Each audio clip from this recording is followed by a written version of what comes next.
Hi friends, welcome to our channel. ఈరోజు మనం criminal justice season 3 లో రిమైనింగ్ స్టోరీని చూద్దాం. ఆల్రెడీ మనం ఈ సీజన్ 3 ని ఫస్ట్ పార్ట్ గా ఎక్స్ప్లెయిన్ చేసి అప్లోడ్ చేయడం జరిగింది. మీరు ఫస్ట్ టైం ఈ వీడియోని చూస్తున్నట్లయితే మాత్రం పార్ట్ 1 చూసిన తర్వాత ఈ వీడియోని చూడండి. అప్పుడే మీకు క్లియర్ గా అర్థమవుతుంది. ఆ పార్ట్ 1 వీడియో లింక్ ని కామెంట్స్ లో మరియు డిస్క్రిప్షన్ లో ఇస్తాను, చూసేయండి. Now let's start our video.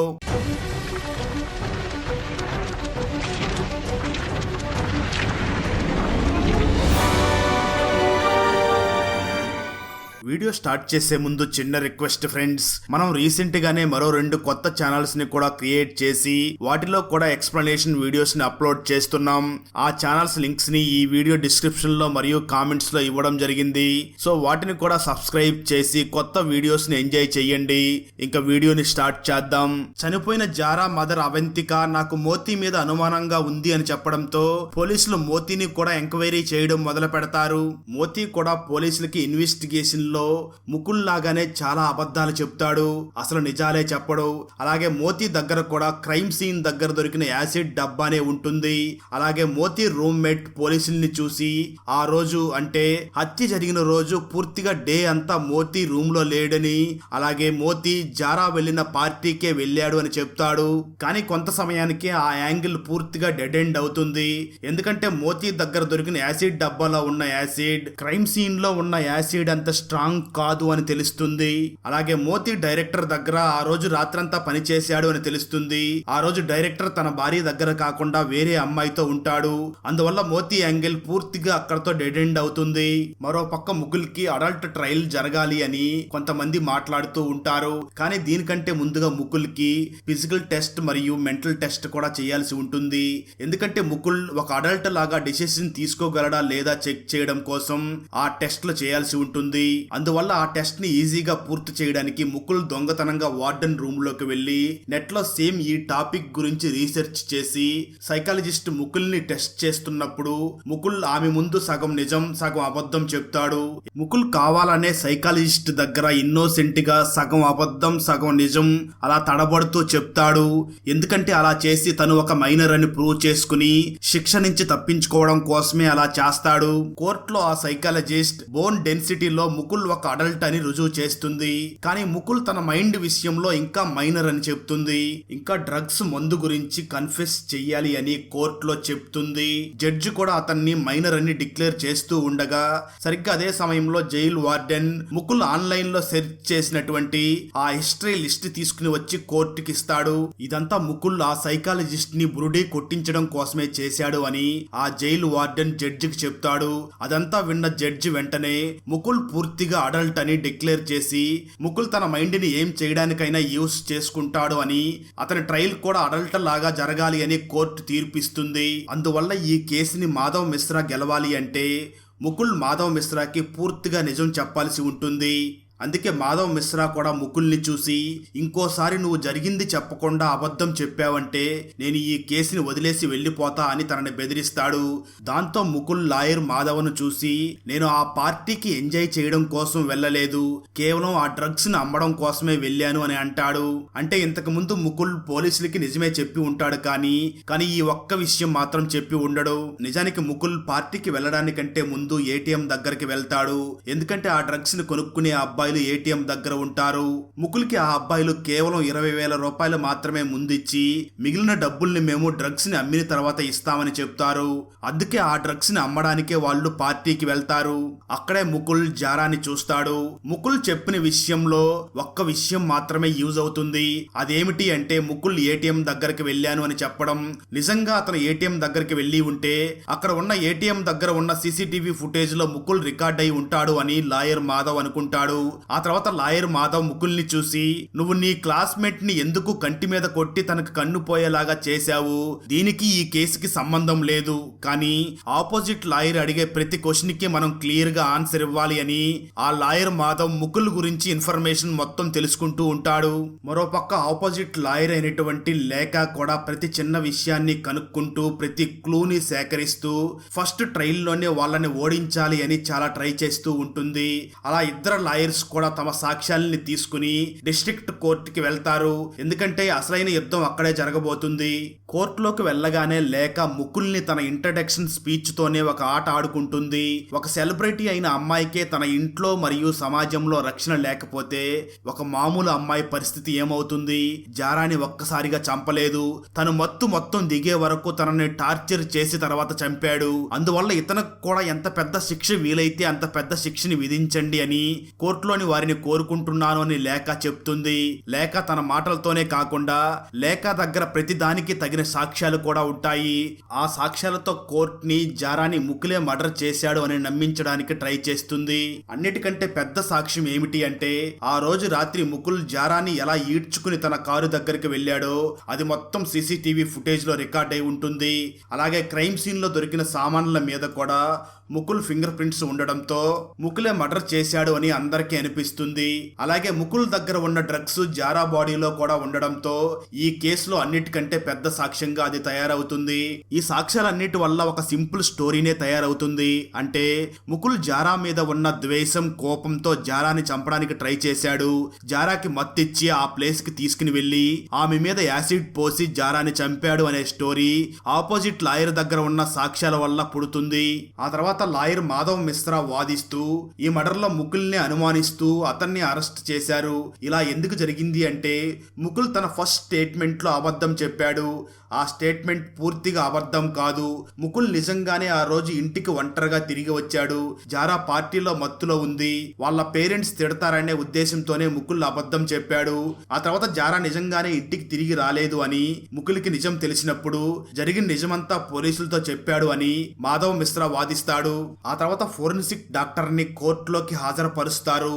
జారాని చంపి ప్లాస్టిక్ లో చుట్టి నదిలో పడేసిన ఆ ప్లాస్టిక్ క్రైమ్ సీన్ లో కూడా దొరికింది.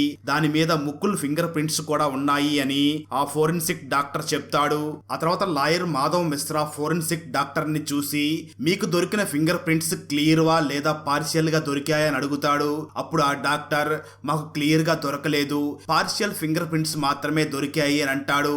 అప్పుడు లాయర్ మాధవ్ మిశ్రా పార్షియల్ గా దొరికాయి అంటే వాటిని కొంచెం క్లియర్ గా ఎక్స్ప్లెయిన్ చెయ్యండి అని అంటాడు. అప్పుడు ఆ డాక్టర్ ఒకవేళ ఒక పర్సన్ ఏదైనా ఒక వస్తువును టచ్ చేసినప్పుడు ఆ వస్తువు మీద ఆ వ్యక్తి ఫింగర్ ప్రింట్స్ ఉంటాయి. అలాగే ఇంకొక పర్సన్ గ్లౌజ్ వేసుకుని సేమ్ వస్తువును టచ్ చేసినప్పుడు అతని ఫింగర్ ప్రింట్స్ ఖచ్చితంగా అక్కడ ఉండవు, కానీ ఇంతకు ముందు ఉన్న ఫింగర్ ప్రింట్స్ అయితే ఖచ్చితంగా డ్యామేజ్ అవుతాయి. దాంతో అక్కడ కేవలం పార్షియల్ ఫింగర్ ప్రింట్స్ మాత్రమే ఉంటాయి అని అంటాడు డాక్టర్. ఆ మాటలు విన్న లాయర్ మాధవ్ మిశ్రా అంటే అక్కడికి ముకులే కాదు మరి ఎవరో వెళ్ళారు అని అంటాడు. ఆ తర్వాత లాయర్ లేక ముకుల్ స్కూల్లో తన్ని కన్నుని డ్యామేజ్ చేసిన ఆ వ్యక్తిని పిలిపిస్తుంది. ముకుల్ ఎంత వైలెంట్ అనే విషయాన్ని ప్రూవ్ చేయడం కోసమే అతన్ని పిలిపిస్తుంది. కానీ లేకాక తెలియని ఒక నిజాన్ని లాయర్ మాధవ్ మిశ్రా ఆ అబ్బాయిని క్రాస్ ఎగ్జమైన్ చేసినప్పుడు చెప్తాడు. ఆ అబ్బాయి ముకుల్ని మీ అమ్మ డబ్బు ఎవరితో అంటే వాళ్ళ దగ్గర పడుకుని సంపాదిస్తుంది అని ముకుల్ వాళ్ళ అమ్మ గురించి ఆ అబ్బాయి చాలా బ్యాడ్ గా మాట్లాడతాడు. ఆ మాటలు విన్న ముకుల్కి చాలా కోపం వచ్చి ఆ అబ్బాయిని బాగా కొడతాడు. ఈ విధంగా కోర్టులో చాలా మంది సాక్ష్యాలను పిలిపించడం జరుగుతుంది. అందులో ఒకరు ముకుల్ స్టెప్ డాడీ అయినటువంటి నీరజ్ కూడా జారాని ముకులే చంపి ఉంటాడు అని నీరజ్ ముకుల్ కి వ్యతిరేకంగా కోర్టులో సాక్ష్యం చెప్తాడు. కానీ లాయర్ మాధవ్ మిశ్రా మాత్రం ఇన్వెస్టిగేషనే సగం చేశారు. ఛార్జ్ షీట్ లో ఆ డ్రగ్ కేవలం ముకుల్ దగ్గర మాత్రమే ఉంది అని రాశారు. కానీ నిజానికి ఆ డ్రగ్ ని పార్టీలో ఉన్న వాళ్ళందరూ తీసుకున్నారు, అందులో జారా ఒకటి అని లాయర్ మిశ్రా అంటాడు. అలాగే ఆ సగం ఇన్వెస్టిగేషన్ వల్లనే ముకుల్ ఒక్కడే ఆ డ్రగ్ తీసుకున్నాడు. సో ముకులే జారాని చంపాడు అని డిసైడ్ చేశారు. ఆ పార్టీలో ఉన్న వాళ్ళకి అసలు టెస్ట్లే చేయలేదు అని అంటాడు. ఆ తర్వాత లాయర్ మాధవ్ మిశ్రా ఆ క్యాన్ లో నిజంగానే యాసిడ్ ని పెట్టొచ్చా లేదా అనే విషయాన్ని ఒక ఎక్స్పర్ట్ ని పిలిచి అడుగుతాడు. దానికి ఆ ఎక్స్పర్ట్ మాట్లాడుతూ లేదు, ఎందుకంటే నిజానికి ఆ క్యాన్ గ్రీన్ కలర్ ప్లాస్టిక్ లో ఉంది. గ్రీన్ కలర్ ప్లాస్టిక్ బాటిల్లో ఎప్పుడూ కూడా నైట్రిక్ యాసిడ్ ని పెట్టరు అని చెప్తాడు. దానికి లాయర్ మాట్లాడుతూ మరి క్రైమ్ సీన్ లో ఆ బాటిల్ దొరికింది కదా అని అడగ్గా ఆ క్యాన్ లోకి ఎవరో ప్రీ ప్లాన్డ్ గా ముందుగానే యాసిడ్ ని తెచ్చి అక్కడ పెట్టుకుని ఉండవచ్చు అని ఆ ఎక్స్పర్ట్ జడ్జికి చెప్తాడు. నిజానికి ముకుల్కి మడాలిన్ సిటీకి వెళ్ళబోతున్నాను అనే విషయం అసలు తెలియదు. అందువల్ల ఆ క్యాన్ ని అక్కడికి ఎవరు తెచ్చి ఉంటారు అనేది ఒక సవాల్ గా మారుతుంది. ఇదే విషయాన్ని ఆధారంగా చేసుకున్న లాయర్ మాధవ్ మిశ్రాన్ని ట్రోల్ చేస్తుంది. లేక మాధవ్ మాధవ్ మిశ్రాని చూసి ఇవన్నీ ఎక్కడి నుంచి వచ్చాయి అని కోర్టులో అడుగుతుంది. అందువల్ల ఆ క్రైమ్ సీన్ లో ఆ క్యాన్ ని పెట్టింది ఎవరో తెలుసుకోవాల్సిన బాధ్యత ఇప్పుడు లాయర్ మాధవ్ మిశ్రా మీద పడుతుంది. అందువల్ల మాధవ్ మిశ్రా ఆ బీచ్ లో కడుతున్న బిల్డింగ్ యొక్క బిల్డర్ ని కలవడానికి వెళ్తాడు. ఒకవేళ ఆ బిల్డర్ కి ఎవరైనా శత్రువులు ఉంటే వాళ్ళు జారాని చంపేసి ఆ బిల్డర్ నేమును పాడు చెయ్యాలి అని ఇలా ఏమైనా ప్లాన్ చేశారా అని మాధవ్ మిశ్రా ఆ యాంగిల్లో కూడా ఆలోచిస్తాడు. అప్పుడే మాధవ్ మిశ్రా ధ్యాస మొత్తం మహేందర్ చెప్పిన స్టేట్మెంట్ మీదకి వెళ్తుంది. ఎందుకంటే మహేంద్ర చెప్పిన స్టేట్మెంట్ లో గార్డు ఫోన్ చేసిన వెంటనే తను బంగ్లాకి వచ్చాను అని చెప్పి ఉంటాడు. ఇన్ఫాక్ట్ ఇదే విషయం సీసీటీవీ ఫుటేజ్ లో కూడా రికార్డ్ అయి ఉంటుంది. ఆ మర్డర్ జరిగిన రోజు కేవలం 30 నిమిషాల లోపలే అతను బంగ్లాలోకి ఎలా వచ్చి ఉంటాడు అనే డౌట్ మాధవ్ మిశ్రాకి వస్తుంది. సో 30 నిమిషాల్లో మడాలిన్ కి ఎలా వచ్చాడు అని తెలుసుకోవడానికి లాయర్ మాధవ్ మిశ్రా డైరెక్ట్ గా మహేంద్ర ఇంటికి వెళ్తాడు. అక్కడ మహేందర్ వైఫ్ ని కలుస్తాడు. మాట్లాడడానికి వచ్చాను అని సాకు చెప్పి మాధవ్ మిశ్రా ఇంటి లోపల బెడ్రూమ్ లోకి వెళ్లి ఏవైనా క్లూస్ దొరుకుతాయేమో అని ఇంటి మొత్తం సెర్చ్ చేస్తూ ఉంటాడు. అంటే ఆ రోజు రాత్రి మహేంద్ర ఏ టైంలో ఇంటికి వచ్చాడో తెలుసుకోవడం కోసం అదే విషయాన్ని మహేంద్ర వైఫ్ ని అడుగుతాడు. అప్పుడు మహేంద్ర వైఫ్ చాలా కాన్ఫిడెంట్ గా ఏమీ మాట్లాడకుండా సైలెంట్ గా ఉంటుంది. అందువల్ల ఇంకా ఎవిడెన్స్ ని సంపాదించడం కోసం మాధవ్ మిశ్రా ఆ ఇంటి మొత్తం సెర్చ్ చేస్తూ ఉంటాడు. అప్పుడే ఇంట్లో ఒక చోట మాధవ్ మిశ్రాకి ఒక జత చెప్పుల మీద చాలా దుమ్ము ఉండడం కనిపిస్తుంది. అలాగే ఒక రకమైన ఇన్హేలర్ ని కూడా మాధవ్ అక్కడ చూస్తాడు. అలాగే ఆ రూమ్ లో ఒక డాక్టర్ ప్రిస్క్రిప్షన్ కూడా మాధవ్ కు దొరుకుతుంది. దాంతో లాయర్ మాధవ్ వెంటనే ఆ ప్రిస్క్రిప్షన్ లో ఉన్న అడ్రస్ కి వెళ్లి ఆ డాక్టర్ ని కలిసి విచారిస్తాడు. అప్పుడు ఆ డాక్టర్ మాట్లాడుతూ యాసిడ్ ఫ్లేమ్ వల్ల కొంతమందికి లంగ్స్ ఇన్ఫెక్ట్ అయినప్పుడు ఈ ప్రిస్క్రిప్షన్ లో ఉన్న మెడిసిన్ ని యూస్ చేస్తారు అని చెప్తాడు. ఆ ప్రిస్క్రిప్షన్ మీద డేట్ 25th మే అని రాసి ఉంటుంది. అంటే మహేందర్ జారా మర్డర్ జరిగిన 4 రోజుల తర్వాత హాస్పిటల్ కి వెళ్ళినట్లుగా తెలుస్తుంది. నిజానికి మహేంద్రకి ఒక 16 సంవత్సరాల వయసు ఉన్న కూతురు ఉండి ఉంటుంది. తను యాసిడ్ తాగి ఆత్మహత్య చేసుకుని చనిపోయి ఉంటుంది. తనని ఆన్లైన్ లో ట్రోలింగ్ చేయడం వల్ల ఫీల్ అయ్యి తను యాసిడ్ తాగి ఆత్మహత్య చేసుకుని చనిపోయి ఉంటుంది. ఆ ట్రోలింగ్ ని ఎవరో కాదు జారానే చేసి ఉంటుంది. జారా ఒక సెలబ్రిటీ అయినందువల్ల తను ట్రోలింగ్ చేసిన విధంగానే చాలా మంది ఆ అమ్మాయిని ట్రోలింగ్ చేసి ఉంటారు. దాంతో ఆ ట్రోలింగ్స్ ని హ్యాండిల్ చేయలేక ఆ అమ్మాయి బాత్రూమ్ లోకి వెళ్లి అక్కడ ఉన్న యాసిడ్ ని తాగి ఆత్మహత్య చేసుకుని ఉంటుంది. అదే విషయాన్ని కన్ఫర్మ్ చేసుకోవడానికి మాధవ్ మిశ్రా వైఫ్ మహేంద్ర ఇంటికి వెళ్తుంది. ఎందుకంటే ఒక ఆడదాని మనసు మరొక ఆడదే అర్థం చేసుకోగలదు కాబట్టి ఖచ్చితంగా తనకు నిజం చెప్తుంది అని మాధవ్ మిశ్రా వైఫ్ మహేంద్ర ఇంటికి వెళ్తుంది. నిజానికి మహేంద్ర వైఫ్ కి తన కూతురుని కామెంట్ చేసిన విషయం గురించి అసలు తెలిసి ఉండదు. కానీ తన కూతురు చనిపోయిన తర్వాత తన కూతురు చేసిన వీడియోస్ ని తను చూస్తూ ఉంటుంది. అలా ఒకసారి ఒక వీడియోని మహేంద్రకి చూపిస్తుంది. ఆ తర్వాత మహేంద్ర ఆ వీడియో కింద ఉన్న కామెంట్స్ ని చదివి చాలా బాధపడతాడు. అలా ఫైనల్ గా తన కూతుర్ని ట్రోలింగ్ చేసిన విషయం మహేంద్రకి తెలుస్తుంది. ఆ తర్వాత మహేంద్ర వైఫ్ అంతా తెలుసుకుని లాయర్ మాధవ్ కు చెప్తుంది. ఆ తర్వాత కోర్టు హీరింగ్ కి లాయర్ మాధవ్ మహేంద్రాని మరియు తన భార్యని కోర్టుకి పిలుస్తాడు. కానీ అంతకంటే ముందు లాయర్ మాధవ్ మహేంద్రానికి ట్రీట్ చేసిన డాక్టర్ ని విచారిస్తాడు. ఆ డాక్టర్ మహేంద్ర లంగ్ ఇన్ఫెక్షన్స్ కి ఒక ఇన్హేలర్ అలాగే కొన్ని మెడిసిన్స్ ని రాసిచ్చి ఉంటాడు. మహేంద్రకి యాసిడ్ ఫ్లేమ్ వల్ల లంగ్స్ ఇన్ఫెక్షన్ వచ్చి ఉంటుంది. నిజానికి మహేంద్ర ఆ డాక్టర్ దగ్గరికి 25th మే వెళ్లి ఉంటాడు. అంటే మర్డర్ జరిగిన 4 రోజుల తర్వాత మహేంద్ర డాక్టర్ దగ్గరికి వెళ్లి ఉంటాడు. అది మొత్తం విన్న ఆపోజిట్ లాయర్ లేక మహేంద్ర లంగ్ ఇన్ఫెక్షన్ కి ఈ కేసుకి ఏమిటి సంబంధం అని అడిగి మహేంద్రని అక్కడి నుంచి వెళ్ళమని చెప్తుంది. కానీ లాయర్ మాధవ్ మాత్రం లంగ్ ఇన్ఫెక్షన్ యాసిడ్ ఫ్లేమ్ వల్ల వచ్చింది. ముకుల్ జారాని చంపడానికి సేమ్ యాసిడ్ ని యూస్ చేశాడు. అయితే ముకుల్కి ఎందుకు లంగ్స్ ఇన్ఫెక్షన్ కాలేదు, ముకుల్కి కూడా ఆ ఇన్ఫెక్షన్ రావాలి కదా అని వాదిస్తాడు. ఆ తర్వాత మాధవ్ మహేంద్ర వైఫ్ ని కోర్టు బోన్ లోకి పిలుస్తాడు. జారా మర్డర్ జరిగిన రోజు మహేంద్ర 9 గంటల నుంచి 10 గంటల లోపల రిటర్న్ వచ్చి ఉంటాడు. కానీ తన వైఫ్ రాలేదు అని అబద్ధం చెప్తుంది. దాంతో lawyer Madhav Mahendra GPS details ని తీసుకోవాలి, అప్పుడే ఈ కేసుని ప్రూవ్ చేయగలమని కోర్టులో జడ్జిని రిక్వెస్ట్ చేస్తాడు. కానీ జడ్జి మాత్రం నీకు ఏదైనా బలమైన సాక్ష్యం దొరికి ఉంటే అప్పుడు ప్రొసీడ్ అయ్యే వాళ్ళం, మీ దగ్గర ఏమైనా బలమైన సాక్ష్యం ఉందా అని అడుగుతాడు. ఆ తర్వాత లాయర్ మాధవ్ మిశ్రా మహేంద్ర వైఫ్ ని మీ కూతురు మెంటల్ కండిషన్ ఎలా ఉండేది, మీ కూతురికి 16 సంవత్సరాలు ఉన్నప్పటికీ 10 నుంచి 12 సంవత్సరాల పిల్లలతోనే ఎక్కువగా ఫ్రెండ్షిప్ ఎందుకు చేసేది, 10 సంవత్సరాల వయసు ఉన్న బిట్టు అనే క్యారెక్టర్ తో ఎందుకు అబ్సెస్ గా ఉండేది, సోషల్ మీడియాలో మీ కూతురు రీతుకి ఒక ఫేక్ అకౌంట్ ఉంది ఉంది అని మీకు తెలుసా? ఆ సోషల్ మీడియా అకౌంట్ ద్వారా రీతు జిత్తు బిట్టు అనే ఒక ఫేక్ క్యారెక్టర్ నేమ్ తో పెర్ఫార్మెన్స్ ఇచ్చి జారాని ఇంప్రెస్ చెయ్యాలని ట్రై చేసేది అని చెప్తాడు. ఈ మాటలన్నీ చనిపోయిన అమ్మాయి గురించి మాట్లాడుతూ ఉండడంతో ఇవన్నీ కూడా చాలా సెన్సిటివ్ అవుతాయి. ఆ తర్వాత లాయర్ మాధవ్ మహేంద్ర వైఫ్ ని చూసి అసలు మీ కూతురు రీతు ఎందుకు చనిపోయింది, ఇది రుజువు చేస్తే చాలు ఈ కేసు పూర్తిగా సాల్వ్ అవుతుంది అని అడుగుతాడు. నిజానికి రీతు ఆత్మహత్య చేసుకోలేదు, ఆమెకు సోషల్ మీడియా మర్డర్ జరిగింది. అదీ కాకుండా రీతు అలియాస్ జీతు ఎంతగానో ఇష్టపడుతున్న వ్యక్తి ద్వారానే రీతు చనిపోయింది. ఆ పర్సన్ ఎవరో కాదు, మిస్ జారానే. జారా రీతు వీడియో కింద చేసిన కామెంట్ వల్లనే రీతుని సోషల్ మీడియాలో చాలా మంది ట్రోల్స్ చేశారు. ఆ తర్వాత తను ఆత్మహత్య చేసుకోవాలని డిసైడ్ అయ్యి ఫైనల్ గా చనిపోయింది. అయితే ఈ విషయం రీతు ఫాదర్ కి తెలియగానే అతను జారా మీద పగ తీర్చుకోవాలి అని డిసైడ్ అయ్యాడు. ఈ విషయాన్నే మహేంద్రతో ఒప్పించడానికి మాధవ్ మహేంద్రాన్ని బోన్లోకి పిలిచి విచారిస్తాడు. కానీ మహేంద్ర మాధవ్ చెప్పే మాటలకి అస్సలు ఒప్పుకోడు.